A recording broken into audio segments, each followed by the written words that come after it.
पुरानी हवेली का मेहमान। गांव के जो पुराने लोग थे ना, वो बस एक ही बात कहते थे कि उस हवेली के अंदर जो भी गया वो या तो पागल हो गया या फिर कभी वापस ही नहीं आया। और मैं ठीक उसी हवेली के टूटे हुए गेट के सामने अपनी सांसें रोके हुए खड़ा था। अब आप सोच रहे होंगे कि आखिर मैं वहां कर क्या रहा था। देखिए, ये समझने के लिए पहले आपको उस हवेली की कहानी जाननी होगी। ये कहानी है राजस्थान के एक छोटे से गांव की, जहां घने जंगल के ठीक बीचों बीच वो हवेली खड़ी थी सालों से। वो कोई मामूली इमारत नहीं थी, नहीं, वो 150 साल पुरानी एक ऐसी जगह थी जिसके बारे में लोग कहते थे कि दिन में भी सूरज की रोशनी उसकी दीवारों को छूने से डरती थी, और रात में वहां से औरतों की सिसकियां, दर्द भरी चीखें और पायल की आवाजें आती थी। मैं अकेला नहीं था, मेरे साथ मेरे 3 दोस्त थे, रोहित, समीर और करण। हम वहाँ एक हॉरर व्लॉग शूट करने गए थे। एक बूढ़े चाय वाले ने हमें टोका भी था, बोला था, बेटा कुछ तस्वीरों और वीडियो के लिए अपनी जान मत गंवाना। हम सब उसकी बात पर हंस दिए थे। शायद वही हमारी सबसे बड़ी और आखिरी गलती थी। तो शाम के ठीक 6 बजे हम उस हवेली के ठीक सामने थे। उसका वो भारी भरकम लोहे का गेट बस जरा सा खुला हुआ था। ऐसा लग रहा था जैसे वो हमें अंदर बुला रहा हो, जैसे वो हमारा ही इंतजार कर रहा हो। और जैसे ही हम में से आखिरी आदमी ने अंदर कदम रखा, खड़ाम, वो गेट इतनी जोर से बंद हुआ कि उसकी गूंज हमारी हड्डियों तक पहुंच गई। बाहर की गर्मी अचानक जैसे गायब हो गई। अंदर की हवा बर्फीली थी, ऐसी ठंड जो जिस्म के आर पार हो जाए। और वो दीवारों पर तस्वीरें टंगी थीं, लेकिन किसी भी चेहरे पर आंखें नहीं थीं, बस गहरे काले गड्ढे थे जो बस हमें ही घूर रहे थे। तभी ऊपर की मंजिल से किसी के बहुत धीरे धीरे चलने की आवाज आई, पायल की, छन छन।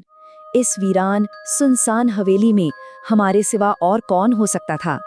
और फिर दालान के दूसरे छोर पर वो हमें दिखी, एक धुंधला सा साया जिसके लंबे बाल जमीन को छू रहे थे।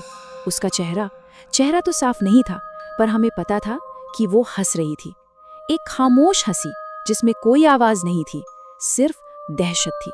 हम चारों अपनी जान बचाकर एक कमरे में जाकर छिप गए, और वहीं धूल से भरी एक पुरानी मेज पर हमें वो मिली, एक डायरी जिसने उस हवेली के वो सारे राज खोल दिए जो सदियों से दफन थे।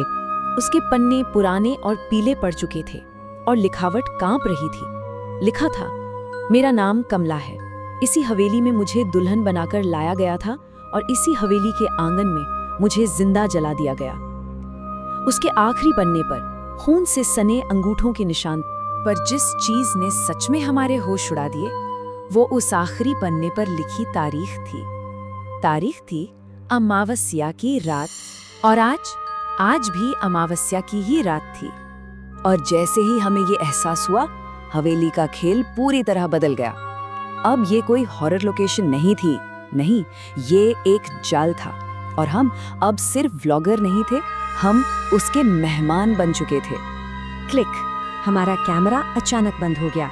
जब करण ने उसे वापस चालू किया तो रोहित वहां नहीं था, वो बस गायब हो गया था। जमीन पर सिर्फ उसका माइक पड़ा था, जिसमें से एक बहुत ही धीमी, डरी हुई फुसफुसाहट आ रही थी, वो ठीक पीछे खड़ी है, मुड़ना मत। हम चीखते हुए बाहर की तरफ भागे, पर वो हवेली हमें जाने नहीं देना चाहती थी। गलियारे अपने आप लंबे होते जा रहे थे। जहां दरवाजा था वहां अब पत्थर की दीवार थी। ऐसा लग रहा था मानो हवेली जिंदा हो गई हो और हमें निगलना चाहती हो। और तभी हर तरफ अंधेरा छा गया। हमारे सामने बस एक दिया जला और उसकी कांपती हुई रोशनी में कमला खड़ी थी। उसका आधा चेहरा जला हुआ था, आंखों से खून बह रहा था, और उसने एक ऐसी आवाज में कहा जो इंसानी लग ही नहीं रही थी, जो यहाँ आता है वो मेरा मेहमान होता है। समीर जोर से चीखा। उसके पैर लकड़ी के फर्श में अंदर धंसने लगे जैसे वो कोई दलदल हो। देखते ही देखते उस फर्श ने उसे पूरा अंदर खींच लिया। मैं और करण दूसरी तरफ भागे, पर उस अंधेरे ने करण को भी निगल लिया। अब सिर्फ मैं बचा था, अकेला। उसके बाद क्या हुआ, सच कहूं तो मुझे ठीक से याद भी नहीं। शायद मैं डर के मारे बेहोश हो गया था। जब मेरी आंख खुली तो सुबह हो चुकी थी और मैं हवेली के मेन गेट के बाहर जमीन पर पड़ा था। अंदर सब कुछ वैसा ही था, बस मेरे दोस्त वहां नहीं थे। रोहित, समीर, करण, कोई नहीं था। बाद में जब गांव वालों ने पुलिस को बताया तो हवेली में सब कुछ वैसा ही था जैसा सालों से था, सिवाय एक चीज के। दीवारों पर जो तस्वीरें लगी थीं, उनमें एक तस्वीर बढ़ गई थी। उस नई तस्वीर में 4 डरे हुए लड़के थे और उनमें से एक मैं था। आज भी वो हवेली वहीं खड़ी है, अपने नए मेहमानों का इंतजार कर रही है। तो अगली बार अगर कभी किसी ऐसी सुनसान जगह पर हो और ठीक पीछे से कोई फुसफुसाए, मेहमान आ गए, तो पीछे मुड़कर देखने की गलती कभी मत करना। ये कहानी नहीं है, ये है हॉरर एट 9।